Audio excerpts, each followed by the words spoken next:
১৫০০ বছর আগে নবীজিকে পেটটা বাঁকা করে ফেলেছিল একটা বোঝা, বিশাল একটা বোঝা। সেটা ছিল আইএমএ জাহিলিয়াতের যুগ। আর ১৫০০ বছর পরে ২০২৪-এর ৫ আগস্ট পর্যন্ত আমাদের এই পিঠকেও বাঁকা করে ফেলেছিল একটা বিশাল বোঝা। ওটা হচ্ছে আওয়ামে জাহিলিয়াত।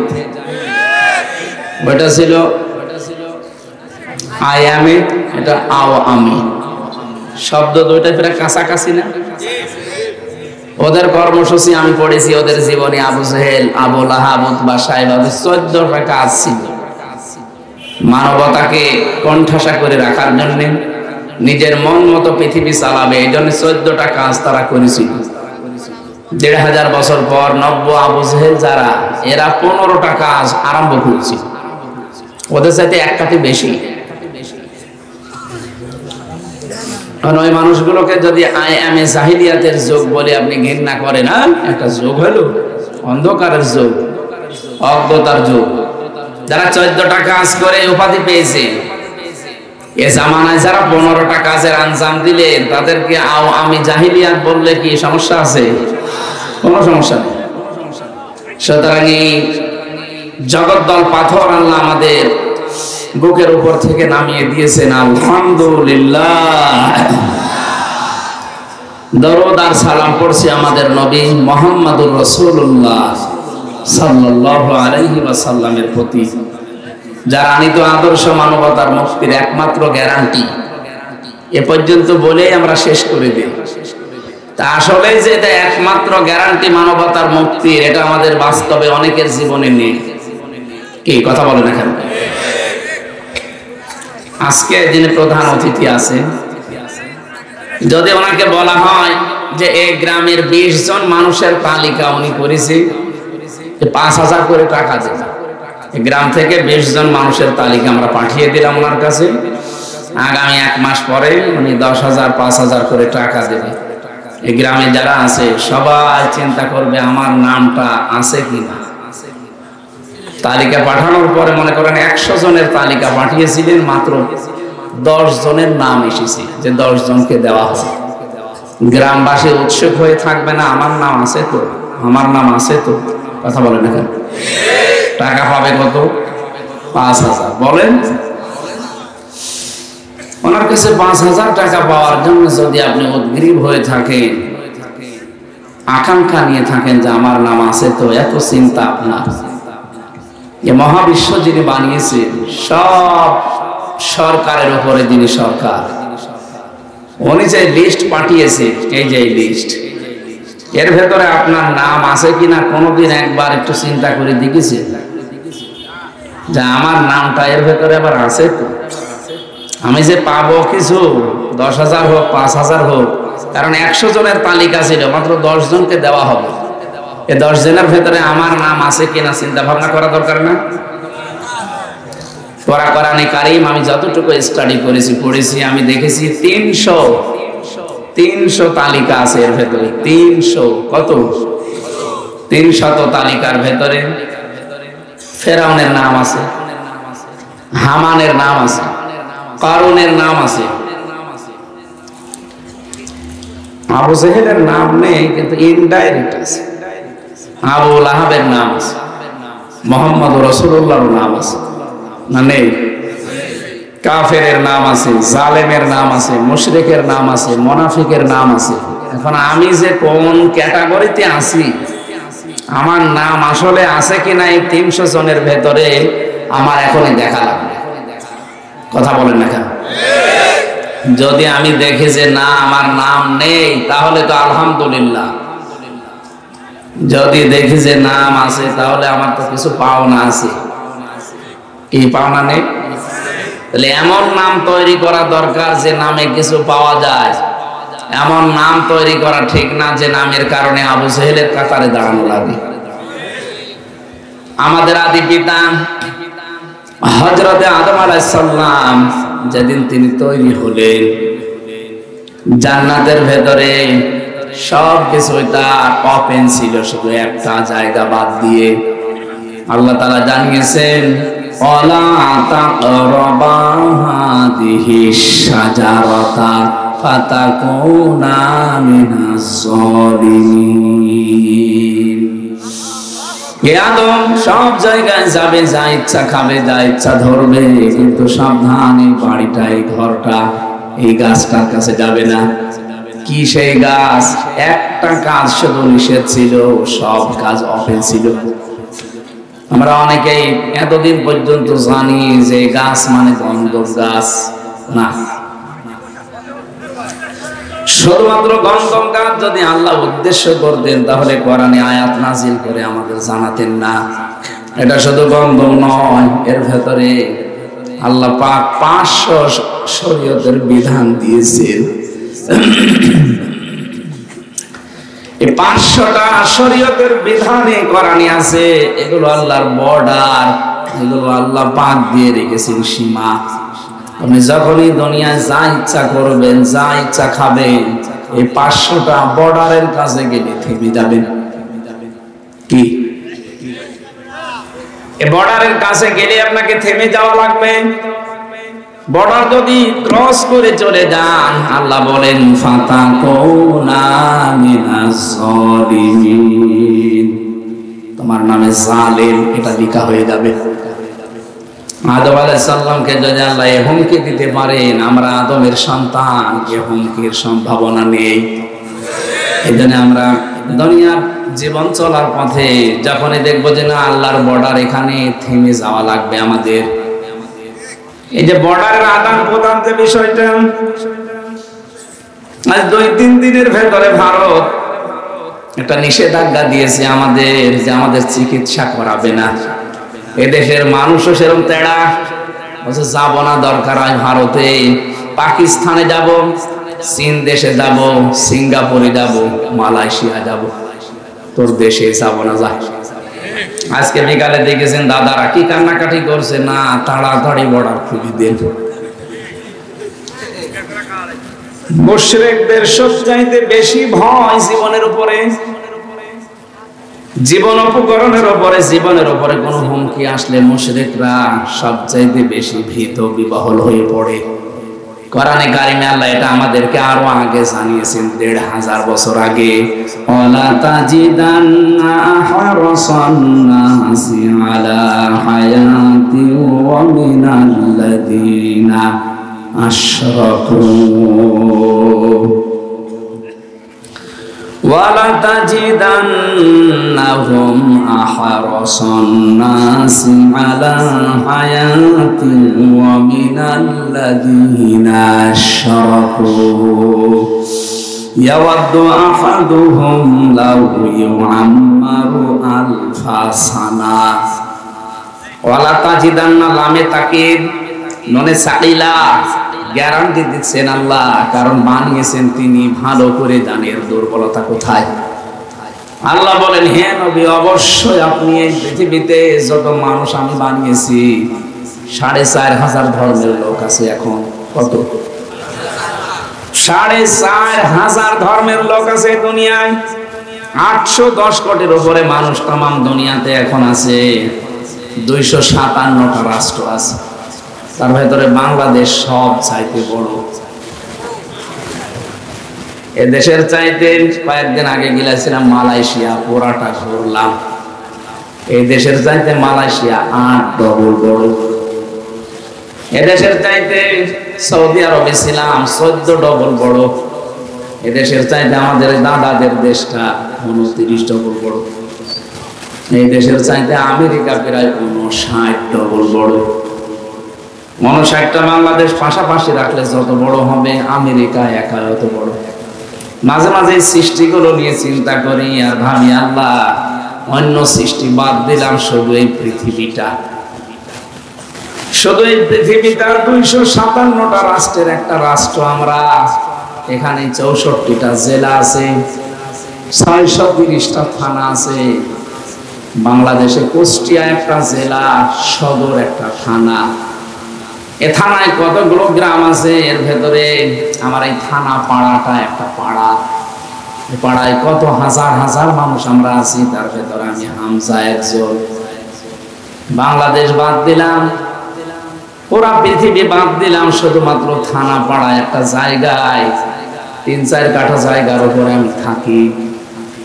এতটুকু মানুষ আমি, বিশাল সৃষ্টির তুলনায় আমি তোমার কাছে কি কিছু।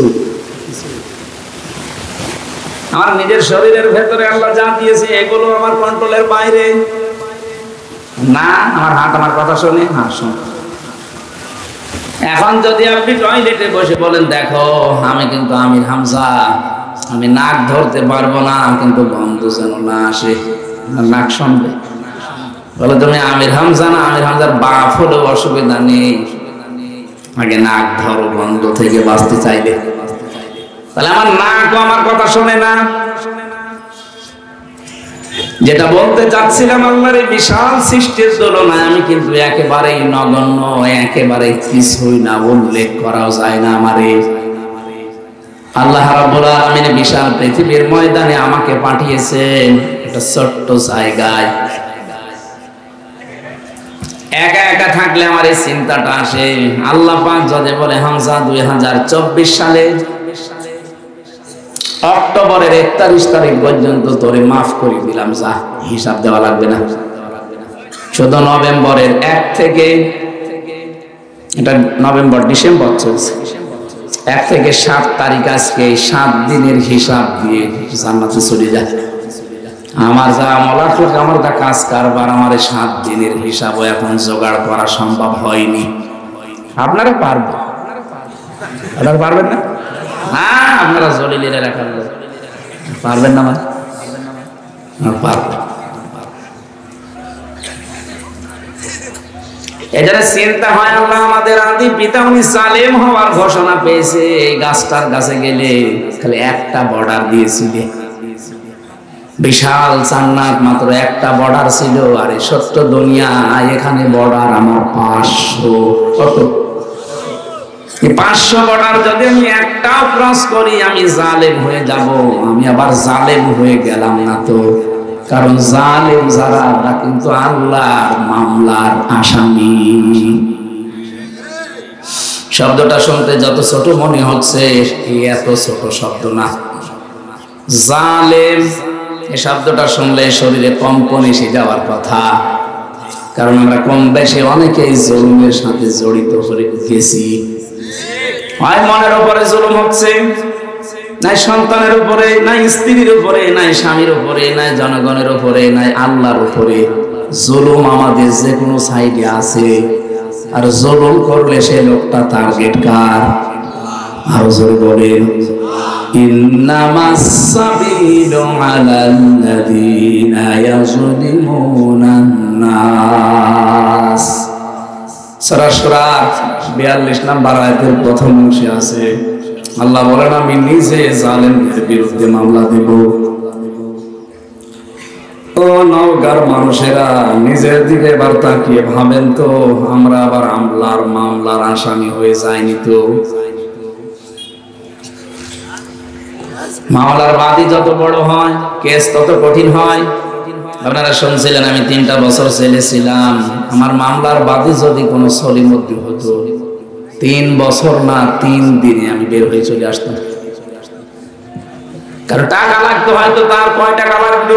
আমি যে আকিস গ্রুপে চাকরি করতাম, ওদের খতিব ছিলাম মেন মসজিদের, যত যা লাগে ওরা দিতে রাজি হয়েছিল। কিন্তু এমন জন মামলা দিয়েছে যে টাকা খায় না, একেবারে খোঁজ যে পালিয়েছে উনি। মাওলানা মামুনুল হক আর কয়েকজন মিলে যাদের টার্গেট ছিলাম, তার ভেতরে আমি একজন। মামলা যেহেতু বাদী বড়, এই জন্য মামলাও কঠিন হয়ে গেছে। এই মামলাটা সিএমএম কোর্ট, জজ কোর্ট, হাইকোর্ট মিলে প্রায় 30 বারের উপরে তুলেছিলাম 3 বছরে, না জামিন হয়নি।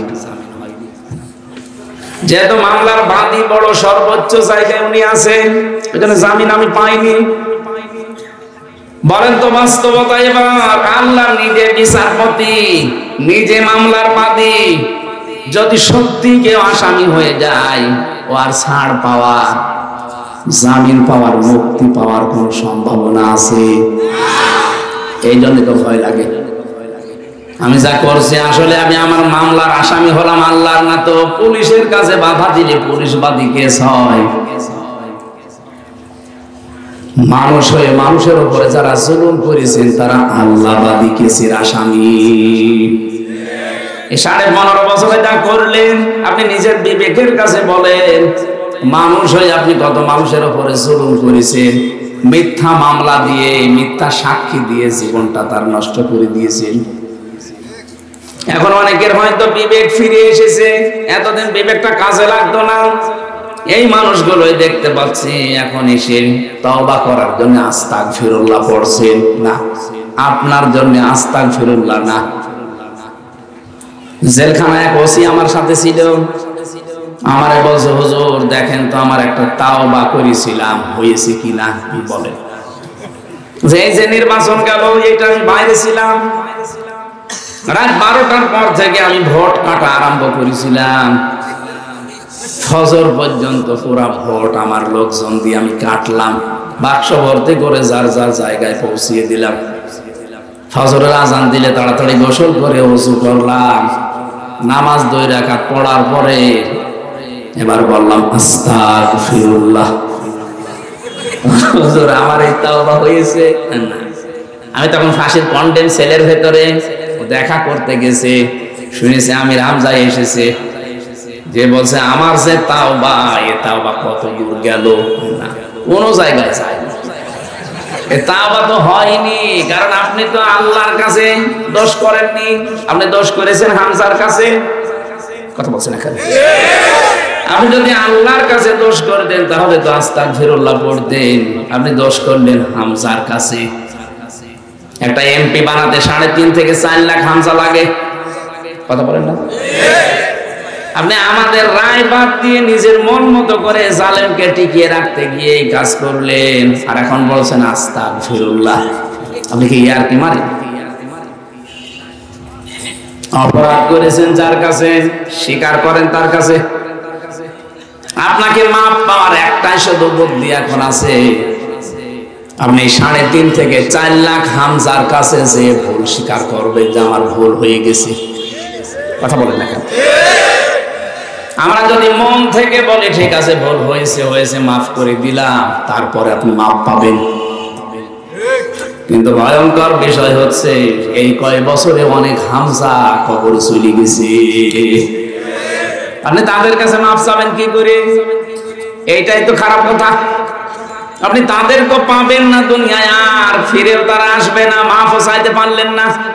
এজন্য কারো কাছে যদি অন্যায় কেউ কিছু করে থাকেন, বেশি দেরি না করে তাড়াতাড়ি ক্ষমাটা চেয়ে নেবেন, কারণ হতে পারে দুনিয়ায় আর কোনদিন তার সাথে আপনার দেখা হবে না। শুধু এক ওসি না, 15.5 বছরে যারা জুলমের সাথে স্বীকার করেছেন যে হ্যাঁ আমরা করেছি, এখন আপনার বাঁচার উপায় একটা মাত্র রাস্তা আছে। যার যার ক্ষতি করেছেন, কাউকে মিথ্যা মামলা দিয়ে, মিথ্যা সাক্ষী দিয়ে, চাঁদাবাজি করে, কথা বলছেন এখানে, কাউকে খুন করে, গুম করে, আয়না ঘর বানিয়ে, যার সাথে যা করেছেন আপনি তার কাছে গিয়ে আপনি বলবেন যে ভাই আমি এই করেছিলাম, আমার ভুল হয়ে গেছে। দ্বিতীয় নম্বরে আপনার যে ক্ষতি হয়েছে 15.5 বছরে, ক্ষতিপূরণ আমি দিতে চাই। কেউ যদি বলে আমার 10 লাখ টাকা ক্ষতি হয়ে গেছে, যে আমার বিনা কারণে ধরে আপনি প্রায় 32 লাখের মতো টাকা আমার বাবার কাছ থেকে নিয়েছেন, ওই মামলার আয়ু এখন মাঝে মাঝে বলে হুজুর মাফ করে দিয়ে, মাফ করতে পারি, টাকা ফেরত দিন। হ্যাঁ মাফ করে দেব, টাকা ফেরত দিন, তারপরে আপনি টাকা দেবেন না, বলবেন হুজুর মাফ করে দিন। টাকাগুলো আমার গাছের পাতা ছিল আমার বাবা, শুধু আমি একা নাই, ভিকটিম যত ভিকটিম এই বাংলাদেশে আছে তাদের কাছে গিয়ে বলবেন যে আমি এই ক্ষতি করেছিলাম, আপনাকে মিথ্যা একটা মামলা দিয়েছিলাম, মিথ্যা সাক্ষী দিয়ে আপনাকে আমি 2 বছর জেল খাটিয়েছি, 5 বছর জেলে রেখেছি, রাগ কন্ট্রোল করতে না পেরে কোনো স্বার্থের কারণে, এখন আপনি আমার মাফ করে দেন। উনি যদি বলে মাফ করতে পারি, আপনার কারণে 2 বছর 5 বছর জেল খেটে আমার 20 লাখ টাকা লস হয়েছে, ওই টাকাটা দেন, আপনাকে ওই ক্ষতিপূরণ দেওয়া লাগবে। এরপরে বলবেন আস্তাগফিরুল্লাহ। তাছাড়া আপনার আস্তাগফিরুল্লাহ ওসির মতো কত দূর উঠলো দেখেন তো, উঠবে না, মাথার উপরও যাবে না।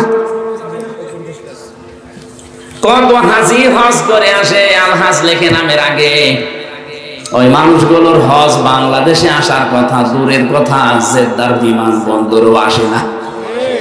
জেদ্দার বিমানবন্দরে আসবেন, বিমানে উঠবেন, আবার এসে শাহজালালে নামবেন, তারপর তো হাজি না, ও বিমানবন্দরে রেখে চলে গেছে। কারণ যাওয়ার সময় যে টিকিট কেটে গিয়েছিল ওইটা হারাম টাকার টিকিট। ছেলের নামে সব লিখে দিয়ে মেয়ের নামগুলো ফাঁকি দিয়ে বলছে মা তোর জন্য দোয়া করে দিলাম। এটা একটা নির্ভেজাল শয়তান। যারা মানুষের জমি ফাঁকি দেন, শরিক ফাঁকি দেন, আপনার দুইটা ক্ষতি হবে। এক নম্বরে ওই শরিক ফাঁকি দেওয়ার সম্পদ আপনি কোনোদিন ভোগ করতে পারবেন না। দুই নম্বরে মরণের সময় আপনি যতই বুজুর্গ দাবি করেন ঈমান নসিব হবে না, বেঈমান হয়ে মরবেন। এই যে দরবেশ যেটা সালমান এফ রহমান, কি বড় বড় দাড়ি দেখেছেন, পরে বাঁচার জন্য দাড়ি কেটে নম হয়ে গিয়েছিল। ৩৬,০০০ কোটি টাকা মারি কাটে 7টা ব্যাংক থেকে। এই লোকটার মাথা থেকে পা পর্যন্ত মাঝে মাঝে তাকালে দেখতাম আল্লাহ, মানুষ এত সুন্দর হয়, অত চরিত্র যে এত খারাপ, অন্যের এক বউ নিয়ে আল্লাহর রাস্তায় কাজ করছে। দেখেননি এক ব্যবসায়ী বউ নিয়েছে, কত নিচে নামতে পারে মানুষ, দাড়ি কেটেছে রসুলের, মানুষ জিজ্ঞাসা করছে আপনি এই কাজ করলেন, দাড়ির উপরে পোস্ট দিলেন আপনি, মানুষ ফতোয়া দিয়েছে বেশি ফতোয়া দেবেন না আমার কাছে, দাড়ি রাখা সুন্নাত আর জান বাঁচানো ফরজ। আমি সুন্নাত কেটে জান বাঁচানো ফরজ আদায় করেছি, বাঁচার জন্য নৌকা ধরেছিলাম, কিন্তু নৌকা আমার ডুবিয়ে দিয়েছে। এই লোকটার মাঝে মাঝে আমার চিন্তা হয়, যখন আদালতে তোলে বলেন তো এই যে নামাজ পড়া, রোজা রাখা, হজ করা, ও হজে যে দেখতাম ওই কাবা শরীফের পাশে যে টাওয়ার, হিলটন টাওয়ারে থাকতো, জমজম টাওয়ারে, যেখান থেকে কাবা শরীফ সবসময় দেখা যায়, যেখানে 22 লাখ 25 লাখ টাকা খরচ হয় হজে, এই জায়গায় যে থাকতো। কি বিশ্বাস নিয়ে কি করেছে আমি জানি না, অথচ এই লোকটা সারাটা জীবন যা করেছে দেখেন, একটা সম্পদ এখন আর ভোগ করতে পারছে না, এখন এই মাটির ফ্লোরে থাকা লাগছে। দুই নাম্বারে এই ধরনের মানুষ যেহেতু ৩২-৩৬,০০০ কোটি টাকা মারিং কাটিং করেছে, এক জীবনে আপনি গুনিও শেষ করতে পারবেন না। তার মানে এই অবৈধ টাকাও জীবনে ভোগ করতে পারলো না, এক ক্ষতি। দুই নম্বরে ও মারা যাওয়ার সময় ও ঈমান পাবে না, ও যতই নামাজ পড়ুক, রোজা রাখুক আর হজ করুক, ও বেঈমান হয়ে মরবে। আমরা যেন এরকম কিছু না হই। এতটুকু যদি শেষ হয়ে যেত হাদিসের ভাষ্য, আমি সত্যি এটা বলতাম না। দুনিয়ার ময়দানে যারা অবৈধভাবে ইনকাম করবে, এরা মারা যাওয়ার পরে এদের অবৈধ সম্পদগুলো এদের ছেলে, এদের মেয়ে, এদের অধীনস্থ যারা আছে তারা খরচ করবে। ভালো রাস্তায় আল্লাহ খরচ করতে দেবে না, এগুলো আরো অবৈধ কাজে ব্যয় করাবে। তখন ফ্ল্যাক্সি লোড হয়ে বিকাশ হয়ে আপনার কবরে যাবে। এখন যদি বলেন আমার বিকাশও নেই, নগদও নেই, ফ্ল্যাক্সি আমি জানি না, এমনি খুলে যাবে নগদ। আপনি যান কবরে দেখবেন এমনি বিকাশ খুলে গেছে, শুধু যাবেন আর ফ্ল্যাক্সি হতেই থাকবে। এখানে জমি জায়গা যারা ফাঁকি দেওয়ার এই ধান্দায় আছেন, যারা করছেন, এক্ষুনি আপনি পাল্টান। কার জন্য কি করছেন আপনি বলেন তো? আপনার সন্তানটাকে, আপনার স্ত্রীকে খুশি রাখার জন্য, সুখে রাখার জন্য তো করেন নাকি? আমার আপনার মতো পাগল, আমার আপনার মতো বোকা এই পৃথিবীতে আর কেউ নেই যে বোকা আমি করছি, পাগলামি আমি করছি। কোরআনে কারিমে এই কথাটা আমাদেরকে আল্লাহ বারবার শিক্ষা দেওয়ার জন্য জানিয়েছেন। আমাল হায়াতুদ দুনিয়া ইল্লা মাতাউল গুরুর। ও পৃথিবীর মানুষেরা, কি হয়েছে তোমাদের? দুনিয়ার জীবন কিন্তু ধোঁকা। দুনিয়ার জীবন কি? কথা বুঝতেছেন? আল্লাহ বলেন সন্তানাদি তোর জন্য ধোঁকা, তোর মা বাবাও ধোঁকা, তোর স্ত্রীও ধোঁকা। এই ধোঁকার পেছনে থেকে বিশাল আখিরাতটা নষ্ট করে ফেলিস না। ধোঁকার আমি একটা উদাহরণ দিচ্ছি, একটু মিলান, ভালো করে শুনবেন। এই ছেলে, আবার অটো কি করতে? একটু কাটসাট করে একটু বান্দাজ দেয় আর বেদের মেয়ে এসে ভেঙে দেয়। এবারে ওঠেন, আপনি দেখেন এক চাপড়।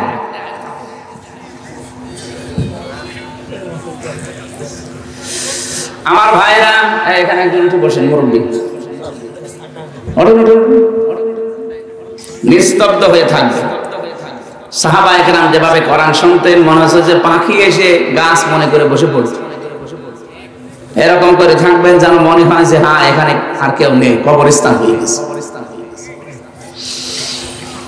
ধোঁকাটা এমন, আমার আল্লাহ কোরআনে কারিমে গরুর শব্দটা বারবার দিয়েছেন। পৃথিবীর বান্দা বান্দিরা, তোমার মা বাবাও ধোঁকা, তোমার সন্তানাদি ধোঁকা, স্ত্রী পুত্র ধোঁকা, যাদের কারণে আজ বৈধ অবৈধ দেখা দেখি করো না। বাবা শাহজালাল, মদের কাছে কুত্তা বিড়াল সব হালাল।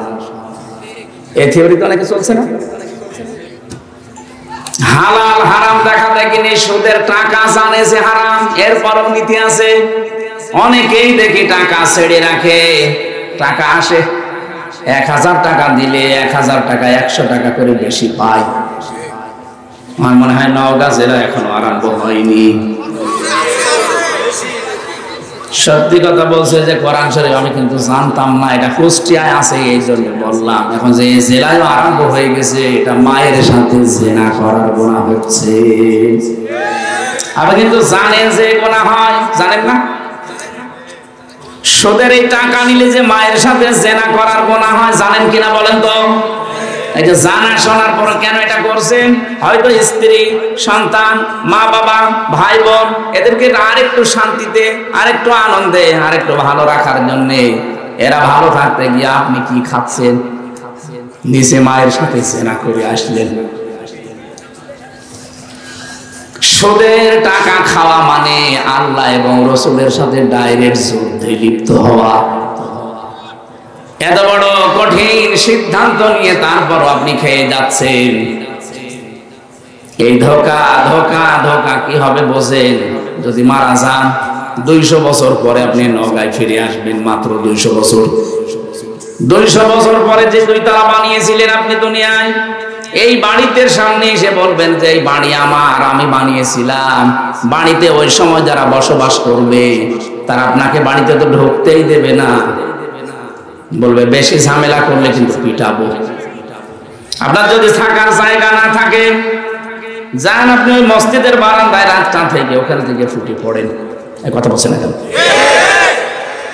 এটা যে বাস্তব হবে, আমি কি বানালাম? এটা বাস্তব, আপনি এটা করে দেখেন। মাত্র 3 পুরুষ পরে আপনাকে আর কেউ চিনবে না। আমি যেমন, আমার বাবার নাম রিয়াজউদ্দিন, দাদার নাম জাহান আলী, এর বাবার নাম নমাজ আলী, এরপরে আর চিনি না, আমার মনেও নেই। এখন নমাজের বাবা যেটা ছিল কি আমি জানি না, সত্যি জানি না। এই 3 পুরুষের পরে উনি যদি এখন এসে বলে কুষ্টিয়ায় এই 5 তালা বাড়ি আমার, দাঁত খুলে ফেলবো না? ভান্ডামি করার জায়গা পান না। যদি বলে না আমার ছেলের নাম নমাজ আলী, তার ছেলের নাম জাহান আলী, তার ছেলের নাম রিয়াজ আলী, তার ছেলের নাম হামজা, কিসের কি বলেন আপনি? থাকার জায়গা নেই, আপনার রেল স্টেশনে যান। এইটাই দুনিয়া। অথচ এই পাগলামিতে আমি সহ প্রত্যেকেই লেগে আছি। এই ঘর এখন কাটছে না, ঘর কাটবে একদিন, কিন্তু কাটার পরে তখন আর লাভ হবে না।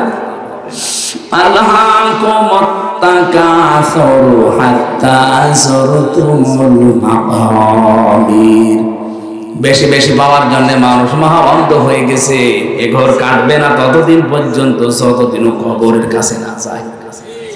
এই আয়াতটা, কোরআনে কারিমের এই আয়াতটা আলহাকুমুত তাকাসুর, এটা বেশি বেশি আমি বুঝে ফেলেছি এই 3 বছর ছেলে থাকা অবস্থায়।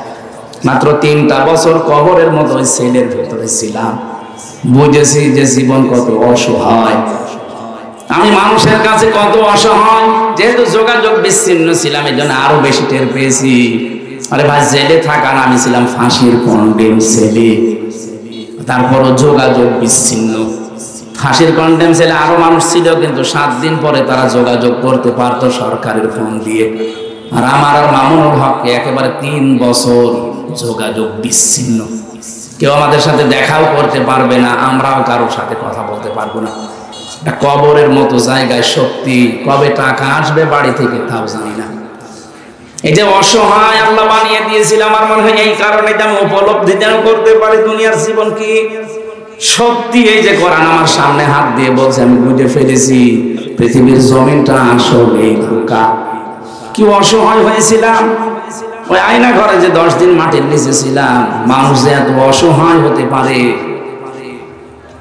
কেউ নেই আমার আশপাশে, মনে হচ্ছে আমি আসলে কবরে আছি।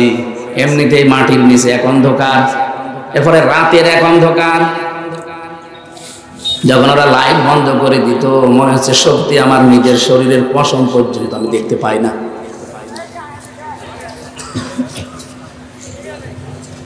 মাজায় দড়ি দিয়ে 11 ঘন্টা আমার টাঙিয়ে রেখেছিল।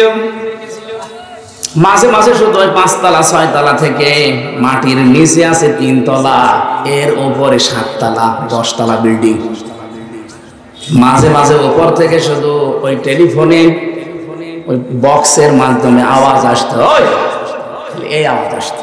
1-1.5 ঘন্টা 2 ঘন্টা 3 ঘন্টা পরে একটা আওয়াজ আসতো, অথচ আমার পা উপর মাজায় দেওয়া দড়ি। তখন নিজেকে এত অসহায় মনে হতো, আল্লাহ দুনিয়ায় কবরে নেই, তারপর মাটিতে আছি আমি, অন্তত এখন আমি কথা বলতে পারছি। এই অবস্থায় যদি আমাকে এত অসহায় তুমি করে দিতে পারো, সত্যি যদি কবরে চলে যাই, না জানি আমি কি অসহায় হয়ে যাব। আল্লাহ রাব্বুল আলামিন এই কথাটা আমাদেরকে বিভিন্ন আয়াত দিয়ে স্মরণ করিয়েছেন। আজকের আয়াতে ওইটা আছে, ইয়াউমা তাআতি কুল্লু নাফসিন তুজাদিলু আন নাফসিহা। সেই দিন প্রতিটি মানুষ আমার আল্লাহর সামনে যখন দাঁড়াবে, প্রত্যেকেই তার আত্মপক্ষ সমর্থনের জন্য যুক্তি তর্ক পেশ করবে। আল্লাহ আমি এই কারণে এই করেছিলাম। কিছু মানুষ বলবে, আল্লাহ তোমার বিধান আমি মানি নাই, হ্যাঁ আমার যুক্তি আছে, কি এত সন্তানাদি দিয়েছো, তাদের কারণে তোমার হুকুম আমি মানতে পারিনি, তোমার যে সেজদা দেব সময় পাইনি। আল্লাহ পাক বলেন, সঙ্গে সঙ্গে আমি ডাক দেব হযরত ইয়াকুবকে। তার 12টা সন্তান ছিল, কয়টা বলেন? ডাক দিয়ে বলবে, ওই বেটা, তোর চাইতে আমার এই বান্দার সন্তান অনেক বেশি ছিল। তোর তো 2টা 4টা 6টা, এর তো 12টা ছেলে ছিল, 12টা আর মেয়ে ছিল। বলতো আমার বিধান কোনদিন সন্তানের ওসিলা দিয়ে অবজ্ঞা করেছে, মেয়ে মানে নাই, এমন কোন রেকর্ডের জীবনে আছে? এ যদি চলতে পারে আমার বিধান মতো, সন্তান থাকার পর তুই কেন পারলি না? আপনি বলেন তো, আপনি নিজে কি জবাব দেবেন? কিছু মানুষ বলবে, আল্লাহ আমার সম্পদের কারণে রাষ্ট্রের দায়িত্ব ছিল, এই জন্য আমি পারি নাই। আল্লাহ সুলাইমান নবীকে ডাক দেবে যে এর চাইতে তোর সম্পদ বেশি ছিল।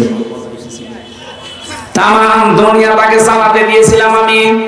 বাংলাদেশ না, শুধু তামাম দুনিয়া, প্রত্যেকটি পশু পাখির ভাষা, জিনদের ভাষা পর্যন্ত নবী বুঝতো, কত দায়িত্ব ছিল তার। এরপরও কোনদিন আমি আল্লাহর বিধান সে লঙ্ঘন করে নাই। আপনি আত্মপক্ষ সমর্থনের জন্য কোন দলিল, কোন যুক্তি তর্ক নিয়ে যাবেন? যা নেবেন আল্লাহ সব খণ্ডন করবে, আপনার চাইতে ওইরকম মানুষ দিয়ে। বলবে, আল্লাহ আমি অসুস্থ ছিলাম, শারীরিক ভাবে পারি নাই। আইয়ুব নবীকে নিয়ে এসে বলবে, এর চাইতেও বেশি। আমার এই বান্দাটাকে আমি 18 বছর পর্যন্ত অসুস্থ করে রেখেছিলাম, তোরে কয় বছর দিয়েছি? হযরত আইয়ুব নবীকে আল্লাহ 18 বছর পর্যন্ত একাধারে অসুস্থ করে রেখেছিলেন। ওয়া আইয়ুবা ইযনাদা রাব্বাহু আন্নী মাসানিয়া গুরু ওয়া আনতা আরহামুর রাহিমিন। স্মরণ করো আইয়ুব আলাইহিস সালামের কথা। সে যখন তার রবকে ডেকে বলেছিল, মাবুদ আমি তো অসুস্থ, তুমি তো রহমানুর রহিম, 18টা বছর আজ আমাকে পোকা খাচ্ছে। আমার স্ত্রী যতগুলো ছিল শুধু একজন বাদ দিয়ে সব চলে গেছে। আমার সন্তানাদি আমাকে ঘৃণা করে সব আমার কাছ থেকে চলে গেছে, কেউ আমার কাছে নেই।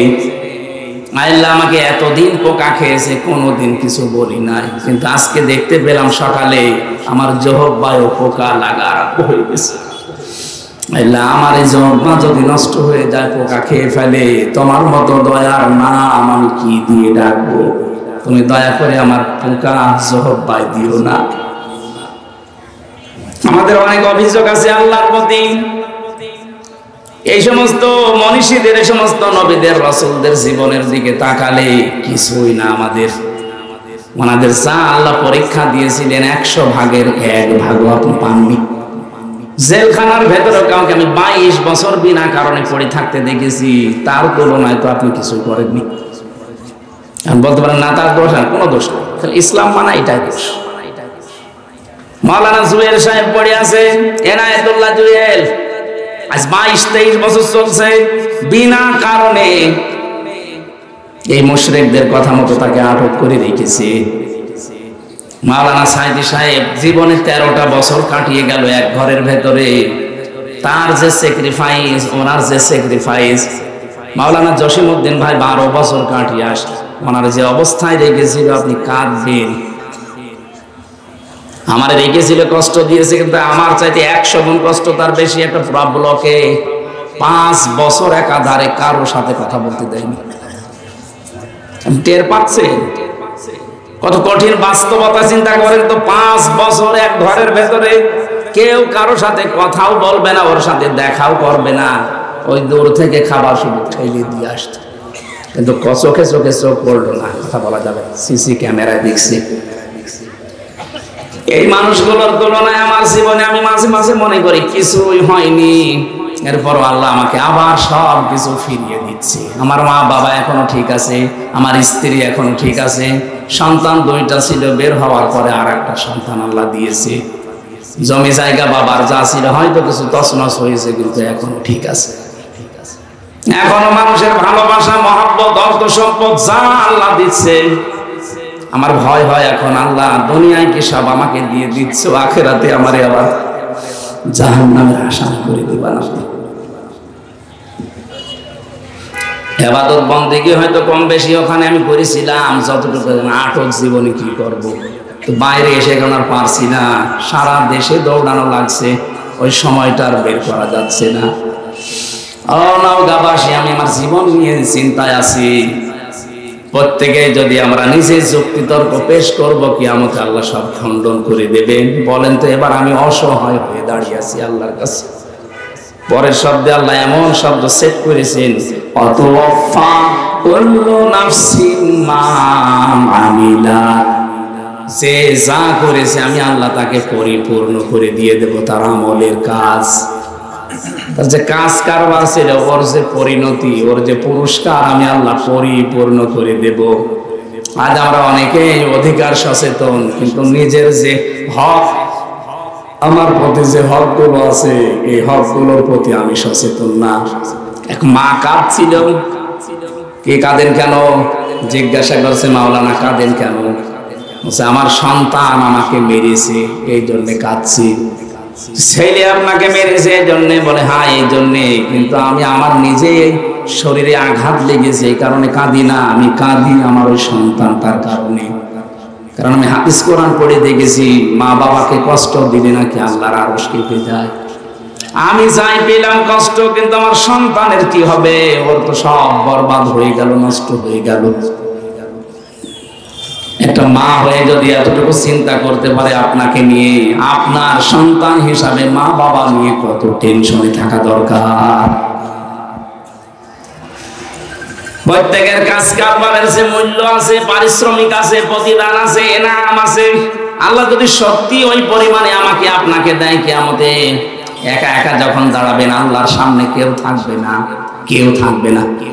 আজ মানুষকে অনেকে ধোঁকা দেয় যে তোর চিন্তা নেই, তোর বাবার কাছে মরিদ হবিও, বাবা কিয়ামতে তোরে দেখবে, এটা মিথ্যা কথা। অকুল্লুহুম আতিহি ইয়াউমাল কিয়ামাতি ফারদা। আল্লাহ বলেন কিয়ামতে প্রতিটি মানুষকে আমার সামনে দাঁড় করাবো বিচারের জন্য, একজন করে। কয়জন করে? নওগাঁবাসী যে যেখানে দাঁড়িয়ে আছেন, বসে আছেন, মহিলা প্যান্ডেলে যারা আছেন, নিজের দিকে তাকিয়ে ভাবেন তো, সত্যি আপনি একা দাঁড়াবেন আল্লাহর কাছে?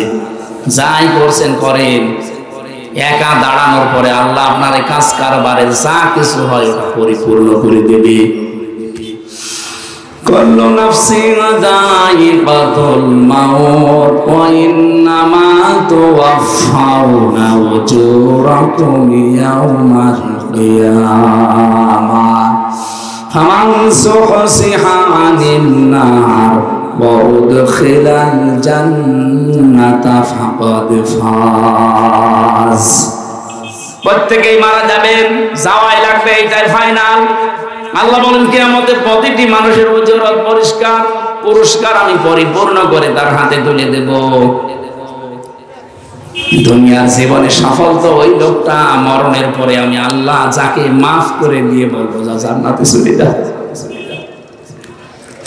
আমি আমার সত্যি বলছি, আমার নিজের চিন্তায় আছি, জেলখানায় যে জীবন সম্পর্কে আরো বেশি আমি বুঝে ফেলেছি এটা পুরা ধোঁকা। এখনই মারা গেলে যেই সন্তান, যে স্ত্রী, যে মা বাবার জন্য আমি বৈধ অবৈধ দেখি না, আল্লাহর কসম করে বলছি আজকে রাতে স্ত্রীকে যদি বলেন যে আমি মারা গেছে তোমার স্বামী, তুমি যে খাটের উপরে আসো শুধু রাত খাটের নিচে তারে রেখে দেব, স্ত্রী বলবে না এ ঘরে আমি একা থাকতে পারবো না, জিন আসবে।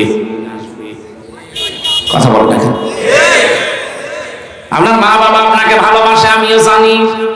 ওকে যদি বলেন যে সন্তান আপনি পেটে নিয়েছিলেন, জন্ম দিয়েছেন, এ মারা গেছে, এখন আপনারা যে খাটে থাকেন এই খাটের নিচে আপনার সন্তানটাকে মাটি দেওয়া হবে, সারা জীবন এখানে থাকবে। যত ভালোবাসে মা বাবা জীবনও রাজি হবে না। এই হচ্ছে দুনিয়া। এটা কি? আল্লাহ আমাদের প্রত্যেককে সত্যি দুনিয়ার ধোঁকা সম্পর্কে তুমি সচেতন হওয়ার তৌফিক দান করো বলেন আমিন। মাঝে মাঝে ভাবি আল্লাহ তুমি সত্যি যদি আমাকে যা করছে এগুলো দিয়ে দাও না, আমার ভার বোঝা বহন করা সম্ভব না। কারণ আমার 33 বছর জীবনে আমি যা করেছি আমি তো জানি। আমার জীবনটা যদি এখনই তোমার সামনে দেওয়া হয়, আমি আয়াতের তাফসীর পড়তে গিয়ে এক লোকটা বাজারে গেছে, সদাই করার পর বাজার কমপ্লিট করার পরে বাজার দোকানদারকে একটা টাকা দিয়েছে, 100 টাকার নোট। উনি ওলট পালট করে দেখে বলছে যে নেন, এটা চলে না, অচল। কি বলেন আপনি? এর ভেতরে যে দাগ থাকার কথা ওটা নেই, আপনি নিয়ে যান, আপনাকে আমি চিনি, অন্য সময় এসে দিয়ে যাবেন। যেই বলেছে অচল, চলে না, ও সেন্সলেস হয়ে গেছে। লোকজন এসে বলছে এই দোকানদারকে মেডিসিন, বলছে না আগে হুঁশ ফিরান।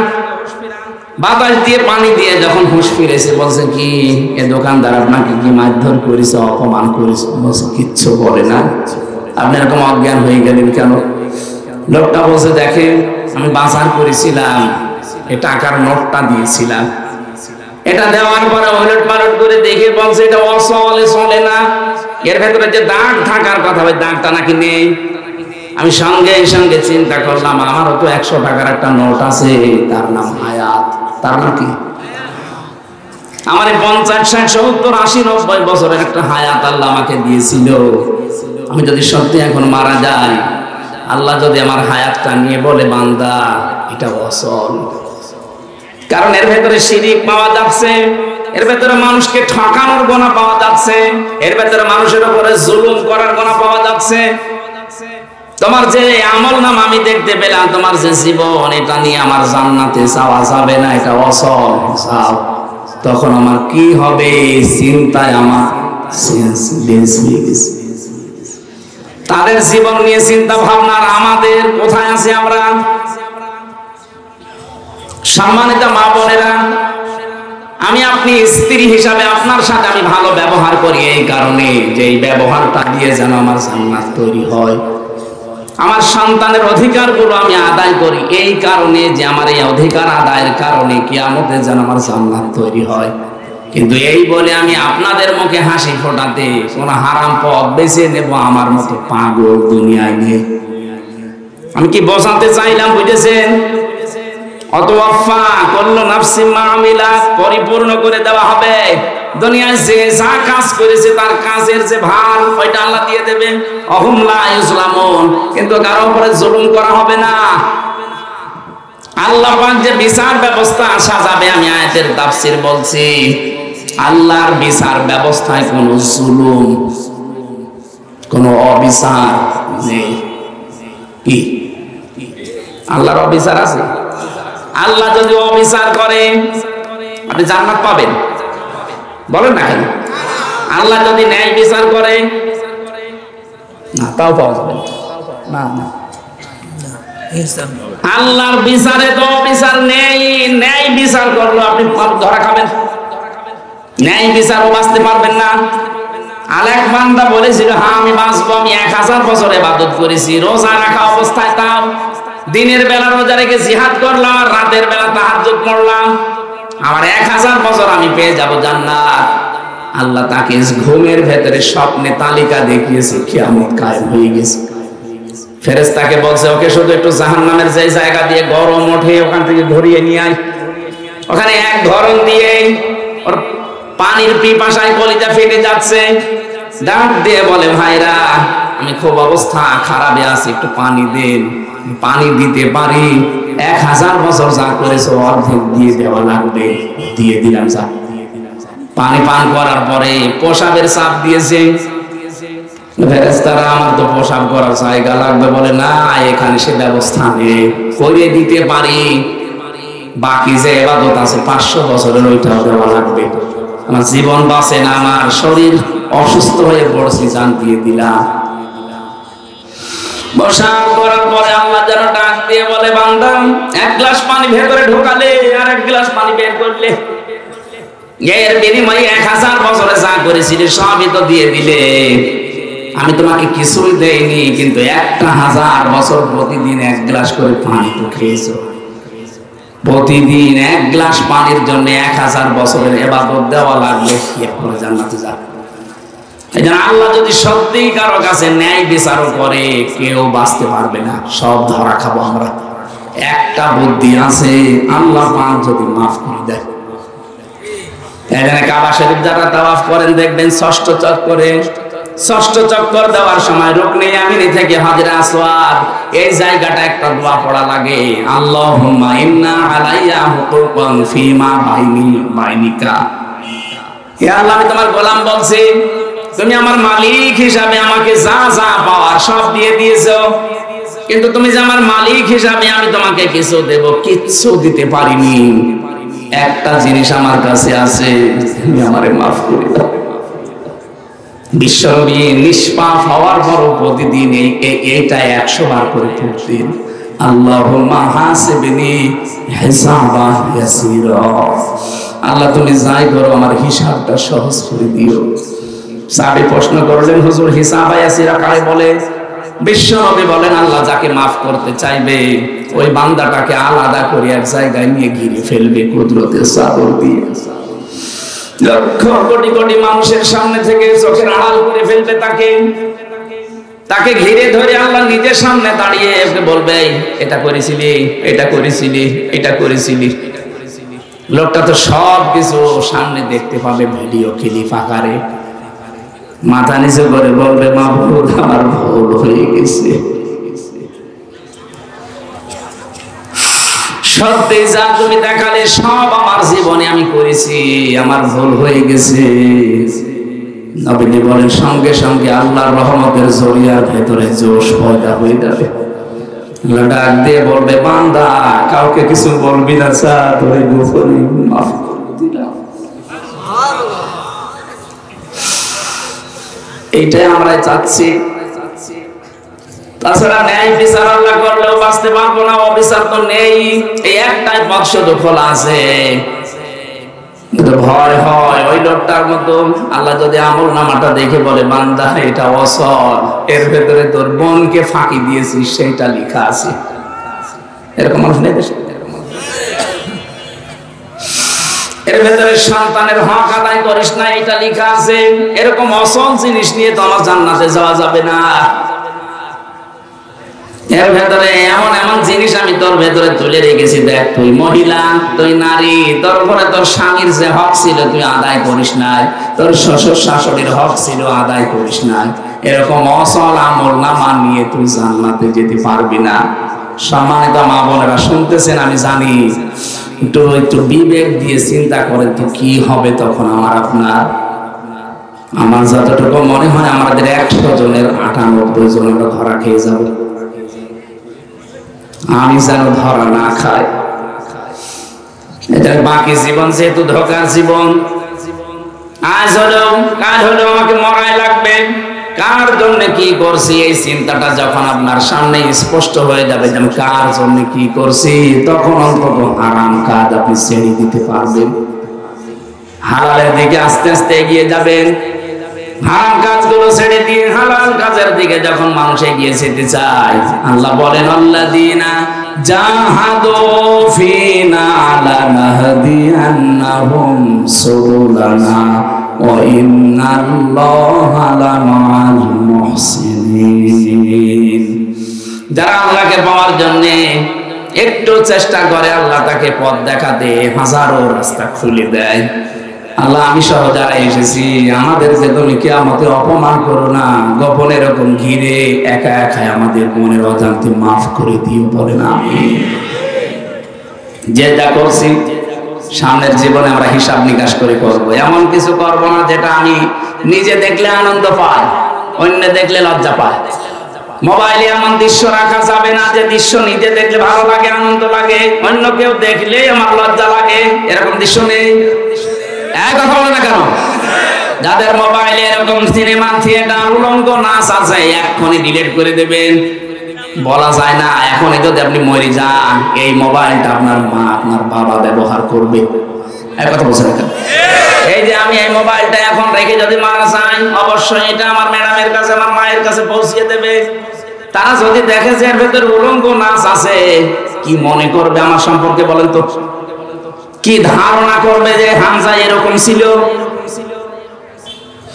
যেহেতু কোনো গ্যারান্টি আমার হাতে নেই আমি বেঁচে থাকবো, এই মুহূর্তে থেকে যা আছে যেটা নিজে দেখলে আনন্দ পান, অন্য কেউ দেখলে লজ্জা পান, এক্ষুনি ডিলিট করে দেন। শয়তান ধোঁকা দেওয়ার জন্যই বসে আছে আমি জানি, কিন্তু এর ধোঁকাকে মোকাবেলা করার পরে যে ব্যক্তি এগিয়ে যেতে পারবে, আল্লাহ বলেন একটা অনির্বচন সুখ তার মনের ভেতরে আমি আল্লাহ ঢেলে দেব। এজন্য আমাদের চরিত্রকে সংশোধন করার জন্য সূরা নূর 30 নম্বর আয়াতে একটা ঔষধ আছে। কোন বেগানা মহিলা যদি সামনে পড়ে যায়, আমি সহ প্রত্যেকের আমল করা লাগবে। বেগানা পুরুষ যদি সামনে পড়ে যায়, মেয়েদের আমল করা লাগবে। প্রথমে চোখ নিম্নগামী করা, শয়তানের তীর প্রথমে যখন মনে চাওয়ার পর নিম্নগামী করে ফেলবেন, শয়তান আপনার সাথে পেরে উঠবে না, তখন একটা বরদোয়া দিয়ে চলে যাবে। 2 নম্বরে আপনার লজ্জা স্থান যেটা, এটার হেফাজত করা লাগবে। আজ অনেকেই শয়তানের ধোঁকায় পড়ে উল্টা পাল্টা কাজে লজ্জা স্থান ব্যবহার করে নষ্ট করে ফেলছে। ভারত বহু চেষ্টা চালিয়েছে 15.5 বছরে পিন আপ করা পত্রিকা দিয়ে। ভারতের এই আকাশ সংস্কৃতির নামে উলঙ্গ নাচ, সিনেমা থিয়েটার, নভেল দিয়ে বহু চেষ্টা চালিয়েছে, কিন্তু এখন ওরা সাকসেস হতে পারেনি। এই জন্যই তো মাথা খারাপ হয়ে গেছে যে এত চেষ্টা করলাম কিছুই করতে পারলাম না। এই দেশের এখনো পর্যন্ত চরিত্রবান যুবক দেশে আছে না নেই? চরিত্রবান হওয়ার জন্য গড়ে তুলতে হয় ছোটকাল থেকে, একটা ট্রেনিং লাগে। এদেশে যারা ইসলাম কায়েম করতে চায়, একামতের দিনের দায়িত্বে যারা আছে, এই মানুষগুলো এইটার ধাঁচে ধাঁচে আপনার ছেলে মেয়েকে গড়ে তুলে। আমি আপনাকে বলছি না যে এইভাবে গড়ে তোলেন, আপনি চিন্তা করেন আপনার ছেলেকে নিয়ে মেয়েকে নিয়ে এমন এমন জায়গা থেকে গড়ে তুলছে যে ছেলেটা সিগারেট খায় না, লাল পানি খায় না, ডাল খায় না, অথচ এই চোখ দিয়ে দেখেছি বিশ্ববিদ্যালয়ে অধ্যাপকে ক্লাস নিচ্ছে আর ছাত্র যে জুতা দিয়ে পিটাচ্ছে, বলছে শালা তুই মেরেই ফেলবো। আমি এই চোখে এইটাও দেখেছি, শিক্ষক অজু করছে আর ছাত্র পায়ে পানি ঢেলে দিচ্ছে, হাত দিয়ে কাদা ছাড়িয়ে দিচ্ছে ছাত্র, অথচ বয়স বেশি না, মাত্র 7.5-8 বছর বয়স। এইটাও ছাত্র, ওইটাও ছাত্র।